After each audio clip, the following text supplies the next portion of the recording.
जहां समय भी ठहर जाता है, जहां मृत्यु भी सर झुकाती है, जहां हर सांस में शिव बसते हैं, वो है उज्जैन।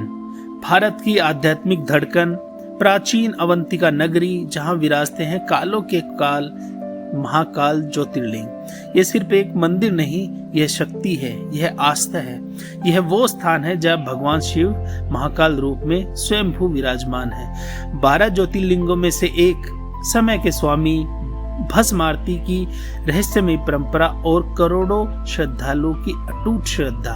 आज हम आपको लेकर चलेंगे उज्जैन की उन गलियों में जहां हर शंखनाद में गूंजता है हर हर महादेव। यह कहानी है आस्था की, इतिहास की, रहस्य की और महाकाल की। कालों के काल महाकाल की नगरी का आध्यात्मिक रहस्य। भारत की आध्यात्मिक धरा पर एक ऐसी नगरी है जहां समय रुकता नहीं बल्कि झुकता है, जहां मृत्यु अंत नहीं एक द्वार है, जहां राजा पहले भी सिर झुकाता है और फिर शासन करता है।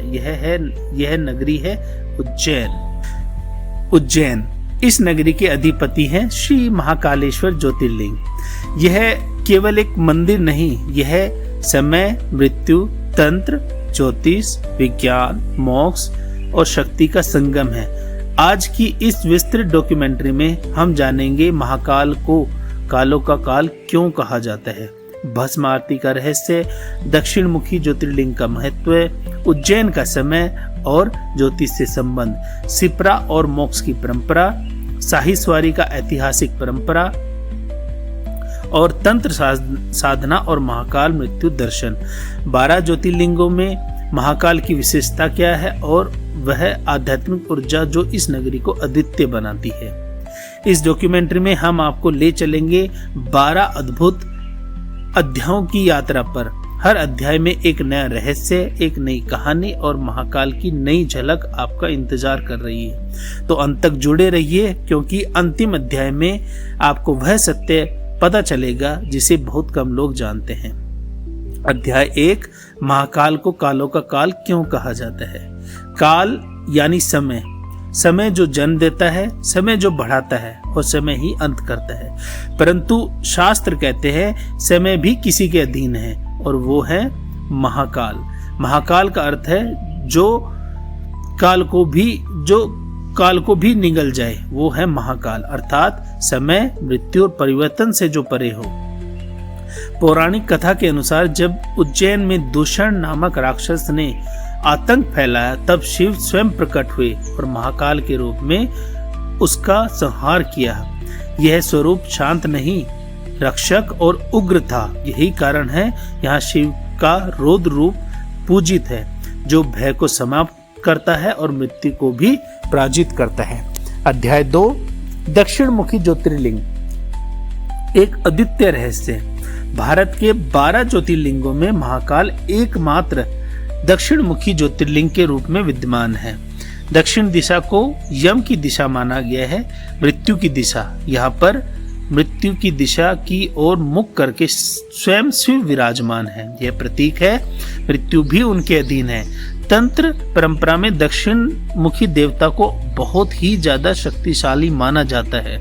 यह केवल पूजन का केंद्र नहीं बल्कि साधना का केंद्र भी है। अध्याय 3, भस्म आरती, मृत्यु का महापाठ। सुबह के 4 बजे अंधकार, मंत्रोच्चार, ढोल की ध्वनि, दीपों की पंक्ति और फिर भस्म आरती। भस्म राख जीवन का अंतिम सत्य है। पहले यह भस्म चिता की राख से की जाती थी। संदेश स्पष्ट था, जो आज शरीर है वह कल भस्म होगा। यह आरती हमें जीवन का सबसे गहरा दर्शन सिखाती है। अहंकार व्यर्थ है, शरीर नश्वर है और आत्मा शाश्वत है। अध्याय 4, उज्जैन, समय की नगरी। प्राचीन भारत में समय की गणना का प्रमुख केंद्र उज्जैन था। देशांतर रेखा की गणना यहीं से होती थी। यहाँ वेधशालाएं बनी, ग्रह नक्षत्रों का अध्ययन हुआ, ज्योतिष का केंद्र भी बना और उसी नगरी में विराजते हैं महाकाल, समय के स्वामी। यह कोई संयोग नहीं, यह दर्शन है। विज्ञान समय को मापता है और अध्यात्म समय को समझाता है। नंबर 5, शिप्रा मोक्ष की धारा।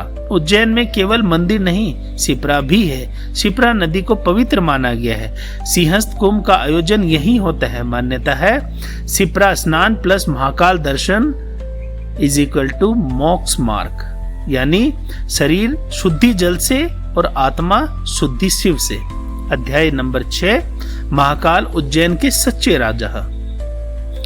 उज्जैन में राजा कोई मानव नहीं, राजा है महाकाल। सावन में निकलती है इनकी शाही सवारी। महाकाल पालकी में नगर भ्रमण करते हैं, उन पर फूल बरसते हैं, जयकारे गूंजते हैं। यह केवल परंपरा नहीं, यह स्वीकार है, सत्ता ईश्वर की है। नंबर 7, तंत्र और महाकाल। महाकाल मंदिर तंत्र साधना का प्रमुख केंद्र माना जाता है। दक्षिण मुखी स्वरूप, रात्रि साधनाएं, मंत्र शक्ति।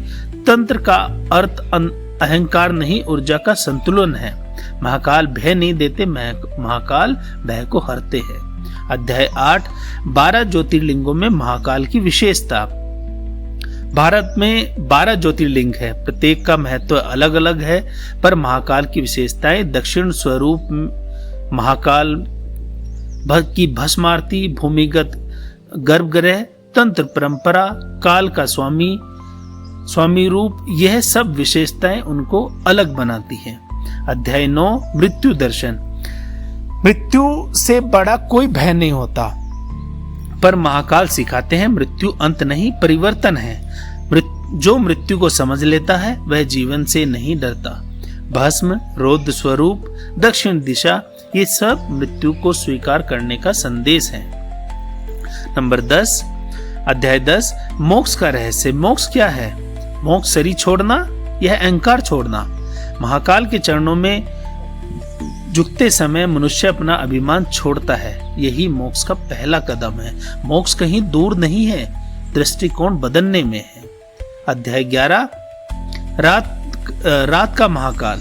दिन में भक्ति, रात में शांति। रात में मंदिर की ऊर्जा अलग ही होती है। शांत गलियारे, मंद प्रकाश, घंटियों की गूंज, जैसे समय भी धीमा पड़ गया हो। अध्याय 12, महाकाल की जीवंत उपस्थिति। कई भक्त मानते हैं महाकाल केवल प्रतिमा नहीं है, वे जागृत हैं। संकट में पुकारो तो चले आते हैं, भय में स्मरण करो तो आस्था ऊर्जा में बदल जाती है और ऊर्जा में परिवर्तन निष्कर्ष निकलता है। उज्जैन केवल एक तीर्थ नहीं, यह एक अनुभव है, एक दर्शन है, एक शिक्षा है। महाकाल सिखाते हैं समय से मत डरो, मृत्यु को स्वीकार करो, अहंकार छोड़ो, सत्य को अपनाओ और निर्भय होकर जियो, क्योंकि जब काल भी उनके अधीन है तो भय किस बात का। जब सूर्य अस्त होता है, जब शिप्रा शांत होकर बहती है, जब मंदिर की घंटियां गूंजती है, तब उज्जैन में केवल एक ही सत्य शेष रह जाता है। समय बदलता है, जीवन बदलता है, संसार बदलता है, पर महाकाल अपरिवर्तित है। वे थे, वे हैं और वो हमेशा रहेंगे। हम पूर्ण तो नहीं हैं, लेकिन हमारी भावना पूर्ण रूप से श्रद्धा से भरी है। यदि हमसे कोई भूल हो जाए तो हमें अपना परिवार का सदस्य समझकर हमें क्षमा कर दीजिएगा। हर हर महादेव। जय श्री महाकाल।